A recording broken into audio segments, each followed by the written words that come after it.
अगले दिन करीब 10 बजे वरुण की आँख खुली। वो घाट से लौटकर सीधे सोफे पर ही सो गया था।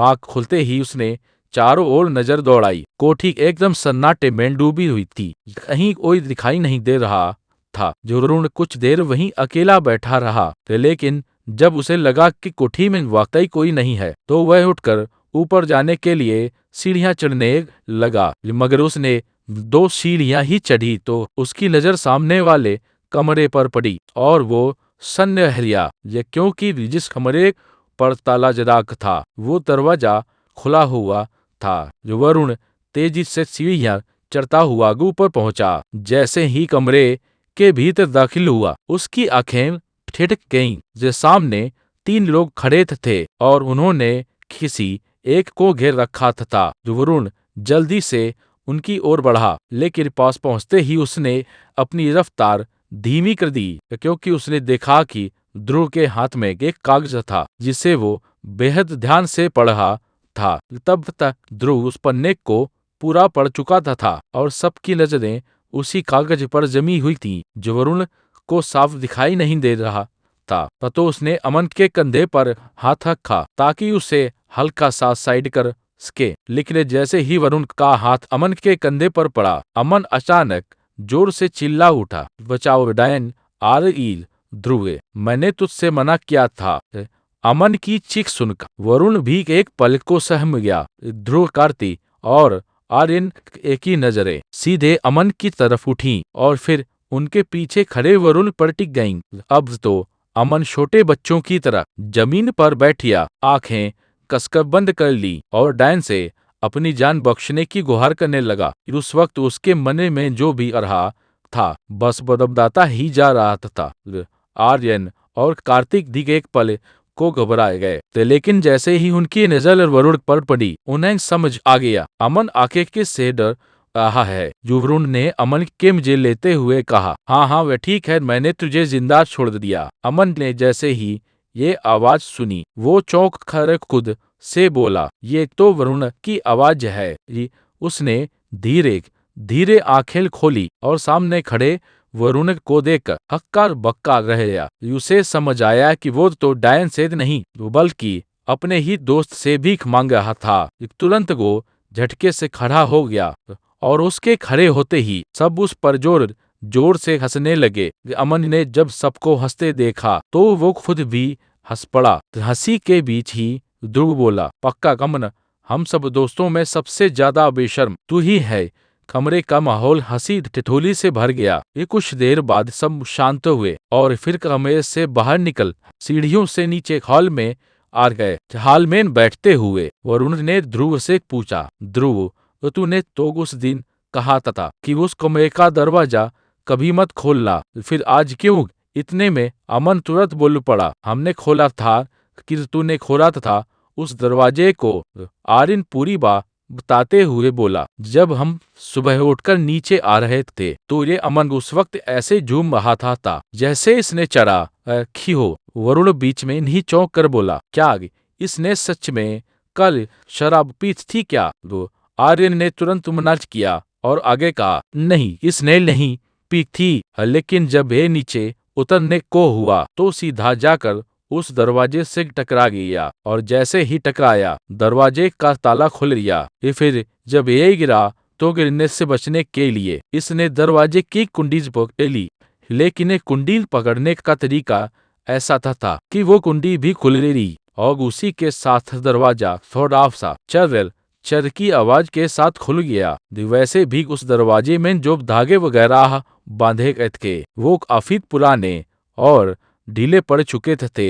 इसलिए नतीजा ये हुआ कि दरवाजा आधा खुला आधा बंद रह गया और अमन ठीक उसी के बीच में फंस कर रह गया था। वरुण एक पल को अमन की ओर देखता है। उसे अमन पर हंसी भी आ रही थी और थोड़ा तरस भी, क्योंकि जब उसने पहली बार वो दरवाजा खोला था तो ध्रुव ने साफ कहा था, ये बात किसी भी हाल में अमन और आर्यन को नहीं पता चलनी चाहिए, खासकर अमन को तो बिल्कुल भी नहीं। और आज वही दरवाजा खुद अमन ने अपने हाथों से खोल दिया, वो भी इतने मजेदार तरीके से।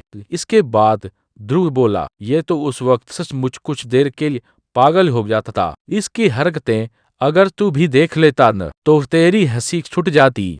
ये बस वही पूरा का काग पूरा जिंदा लाश बना ठीक उसी जगह पड़ा रहा जहां ये गिरा था। अगर आर्यन और कार्तिक ऊपर निरे होते तो ये वहीं पड़ा रह जाता। अमन की हरकतें याद करके वरुण को फिर से हंसी आने लगी, मगर उसने खुद को काबू में रखा और चुपचाप बैठा रहा। ध्रुव ने आगे कहा, इतना ही नहीं, इसकी हालत देखकर मुझे इसे बताना ही पड़ा कि दरवाजा इसने नहीं बल्कि पहले ही ध्रुव ने खोला था। वरुण तभी जाकर ये होश में आया। वरुण ने पूरी वारदात सुनने के बाद कहा, ठीक है कि ये सब तो सही है, लेकिन जब मैं कमरे में आया था तो तेरे हाथ में कुछ था जिसे तू बड़े ध्यान से पढ़ रहा था। मैंने ज्यादा अच्छे से तो नहीं देखा, पर लगता है वो कोई कागज था। आखिर उसमें क्या लिखा है? ये काफी देर से चुप बैठे कार्तिक ने भी ध्रुव की ओर देखते हुए कहा, हाँ ध्रुव,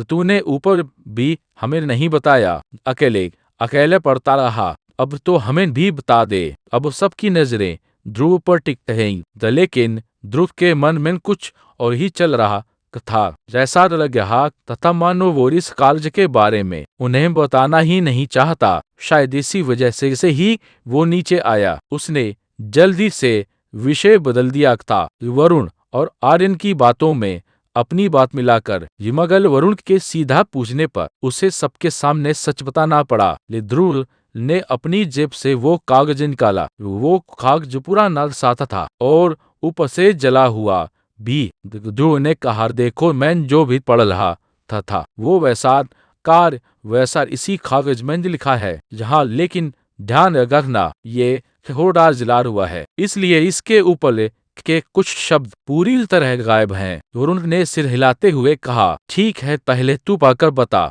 आखिर इसमें लिखा क्या है? ध्रुव ने धीरे धीरे पढ़ना शुरू किया और सबको सुनाने लगा कि आखिर उस कागज में क्या लिखा था। मैं तुझे एक श्राप देता हूँ, बाद से तू कोई साधारण डाइन नहीं रहेगी, तेरा नाम होगा खूनी डाइन, और ये श्राप तुझ पर अभी इसी क्षण से लागू होगा। जो तूने मेरे साथ किया है उससे भी बदतर तेरी जिंदगी होगी। हर पल तुझे एहसास होगा कि तूने कितनी बड़ी। यहाँ आवाज अचानक तथम जाती है, जो शब्द अधूरे रह जाते हैं, मानो वक्त ने खुद ही उस लहर से को छुपा लिया हो। कुछ ही देर बाद दूसरी आवाज गूंजती है, तुझे क्या लगता है सिर्फ ये छुटाए सा शाप देख तुम मुझे बर्बाद कर देगा? तत्व ठीक है, सबसे पहले मैं तुझे।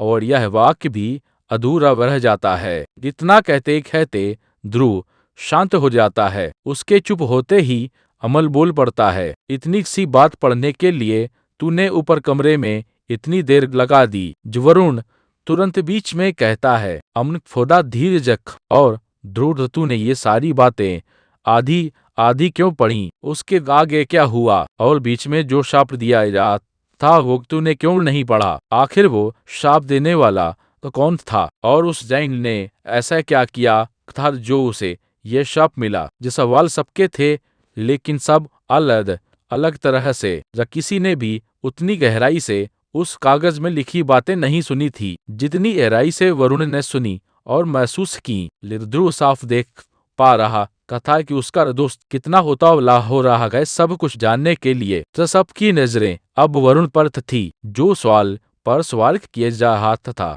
लेकिन उन सवालों के जवाब सिर्फ ध्रुव ही दे सकता था, क्योंकि उस कागज में जो कुछ भी लिखा था वो सब ध्रुव ने ही पढ़ा था। और उसने उसे इस तरह अधूरा क्यों पढ़ा, ये भी सबके लिए जानना जरूरी था। जब ध्रुव देखता है कि सबकी नजरें उसी पर टिकी हैं और सब उसी से जवाब की उम्मीद कर रहे हैं, तो वह बस एक ही जवाब देता है। वह उस कागज को सबके सामने दिखाता है। वो कागज ऊपर से जला हुआ था, कहीं कहीं पर लिखा मिटा हुआ था, मानो किसी ने जानबूझकर बिटाया हो, और कई जगह उस पर किसी दूसरी चीज से शब्दों को छुपा दिया गया था। ये सब देखकर सबके चेहरों पर मायूसी छा रही। उन्हें लगा था कि अब शायद कोई बड़ा राज सामने आएगा, लेकिन सामने जो आया वह उनकी कल्पना से बिल्कुल अलग था। ऐसा जिस किरण तो उन्होंने कभी सोचित थी और नहीं गाँव वालों ने कृत भी। कार्तिक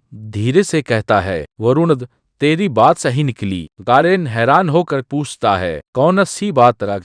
कार्तिक जवाब देता है, अरे वही उस दिन वरुण ने कहा था कि जिस डाइन को हम समझ रहे हैं असल में युवा है, वैसी नहीं है। ये कागज उसी बात का सबूत है। अमन कहता है, चलो मान लिया कि ये सब सच है, लेकिन गांव वाले तो मानने से रहे और ऊपर से इस कागज की आधी बातें मिट चुकी हैं, कुछ जेली हुई हैं, तो हम सबको ऐसे यकीन दिलाएंगे। इसीलिए मैं कहता हूँ मेन डाइन वाइन के चक्कर छोड़ो। इतने में ध्रुव तुरंत बोल उठता है, नहीं हमने करना होगा। अगर हम सच का पता नहीं लगाएंगे तो वो कभी सामने नहीं आएगा और जब तक वो डाइन श्राप मुक्त नहीं होगी तो वो गाँव को विस्तार बनने में देर नहीं लगेगी। ये बात समझ लो।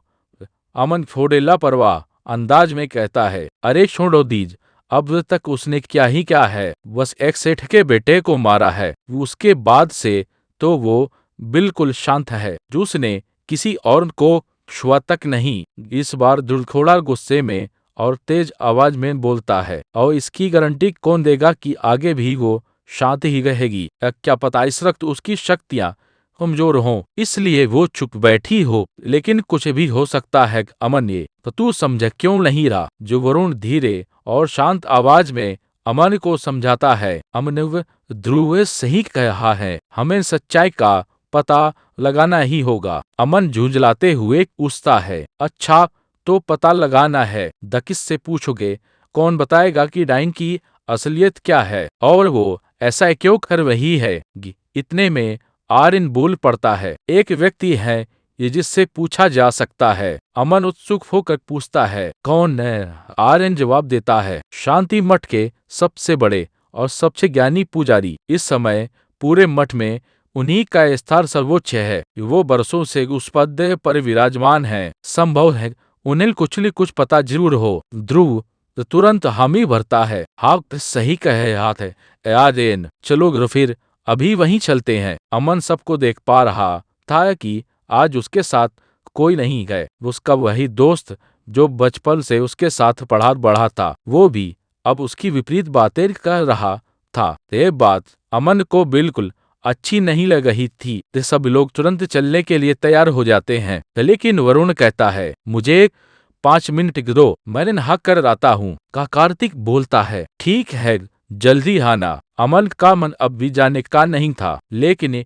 इस वक्त उसकी कोई सुनने वाला नहीं था। करीब 7 मिनट बाद वरुण नीचे हॉल में आता है और कहता है, चलो। इस पर अमन फिर बोलता है, लेकिन हम जाएंगे कहाँ? मंदिर में तो इस समय पुजारी जी मिलने वाले नहीं हैं। कारण जवाब देता है, तो हम उनकी कुटिया की तरफ चलेंगे जहाँ वे भजन याद तो किया करते हैं। अमन की इस बात का जवाब भी आर्यन ने ही दे दिया था। उसके बाद अमन कुछ कह नहीं पाया और मन होते हुए भी उसे सबके साथ जाना पड़ा। जैसे ही सब बाहर निकलते हैं, कार्तिक कहता है, अरे ये धूप कितनी तेज है। अमन तुरंत बोलता है, हाँ तू सही कह रहा है, एक काम करते हैं, शाम को चलते हैं। वरुण मना करता है, नहीं अभी चलते हैं, ये धूप तो कुछ भी नहीं है। धूप का नाम सुनते ही उसे कुछ याद आता है। वो रुद्र कोठी का ताला लगाता है और चाबी अपनी जेब में डालकर वहां से चलते हुए कहता है, ध्रुव मुझे और कार्तिक को यहाँ आए हुए आधा महीना बीत चुका है। आर्य कहता है, आधा महीना इतनी जल्दी निकल भी या पता ही नहीं चला यार। वरुण बोलता है, आधा महीना यानी पूरे 15 दिन बीत चुके हैं। मैं तो पूर्णिमा वाले दिन यहाँ आया था और कार्तिक ने वो सब देखा था जो रात को घाट पर होता है, या फिर यूं कह लो कि वो वहां गया था। लेकिन जब मैं इस बार रात को घाट पर गया तो वहां कुछ भी नहीं हो रहा था। ध्रुव चलते चलते वरुण को देखता है और कहता है, शायद तू वहां जल्दी चला गया होगा, इसलिए तुझे कुछ दिखाई नहीं दिया। वरुण तुरंत जवाब देता है, नहीं मैं तो ठीक आधी रात को ही घाट पर गया था और बहुत देर तक वहीं ठहरा दी, लेकिन महाल कुछ नहीं हुआ। असलियत ये थी कि वरुण ने ये किसी को नहीं बताया था कि उस रात घाट पर उसकी डायन से मुलाकात भी हुई थी। धन उसने ये बताया कि वहां क्या क्या हुआ और नहीं ये कि वो अगली सुबह लौट कर आया का था। ध्रुव को भी ये सब थोड़ा अजीब जरूर लगा, लेकिन वो वरुण से कहता है शायद उस दिन कार्तिक के वहां जाने की वजह से इस बार ऐसा नहीं हुआ होगा। तो तुझे याद नहीं, उस पंडित ने साफ कहा था कि उस समय किसी भी पुरुष को उसके पास जाने की मनाही है, और ये कार्तिक तो वहां पता नहीं क्या क्या करके आया। वरुण फिर कहता है लेकिन ध्रुव, तुझे जरा भी अजीब नहीं लगता? आखिर किसी के ऐसे बच्चे ऐसे हो सकते हैं? ये सब तो ऐसा लग रहा है मानो घाट पर किसी जंगली मूवी की शूटिंग हो रही को, जहां हर अमावस्या और पूर्णिमा की रात उसी तरह का तमाशा रचाया जाता हो। ध्रुव ये सब पहले से जानता था, लेकिन वरुण को आज ये एहसास हो रहा था असल में ये सवाल और अजीब बातें ध्रुव को यहाँ आने के पहले दिन से ही परेशान कर रही थी। वरुण को तो अब समझ आया, पर ध्रुव को पहले से ही यकीन था कि यहाँ घाट पर जरूर कुछ गड़बड़ चल रही है, ऐसा कुछ जिससे सब लोग बिल्कुल बेखबर हैं। जिस वजह से उस रात ध्रुव, अमन और आर्यन को जबरदस्ती वहां ले गया था ताकि असली सच पता चल सके। लेकिन आखिरी वक्त पर कार्तिक के घाट पर पहुंचने से पूरा मामला बिगड़ गया और वरुण के वहां लाने पर उन सबको लौटना पड़ा। तब ध्रुव ने साफ अमन और आर्यन से कह दिया था ये बात हमारे बीच ही रहनी चाहिए, वरुण को नहीं पता पड़ना चाहिए। लेकिन जब सुबह उन्हें ये पता पड़ा कि जिसने उनका काम बिगड़ा है जो वो लड़का वरुण के साथ ही आया है, तो ध्रुव ने उसे भी यानी कार्तिक को भी बताने से मना कर दिया था। ये बात बस अमन और आर्यन के बीच ही रही और अभी भी उन्हीं के बीच है। और इसी के साथ चारों शांति से शांति मठ के बूढ़े पुजारी की कुटिया की ओर बढ़ रहे थे। एपिसोड समाप्त। हमारी कहानी यहाँ तक सुनने के लिए धन्यवाद। मुझे खेद है कि आज मैं प्रॉपर वॉइस ओवर नहीं कर पाया, इसलिए मैंने AI वॉइस का यूज़ किया है।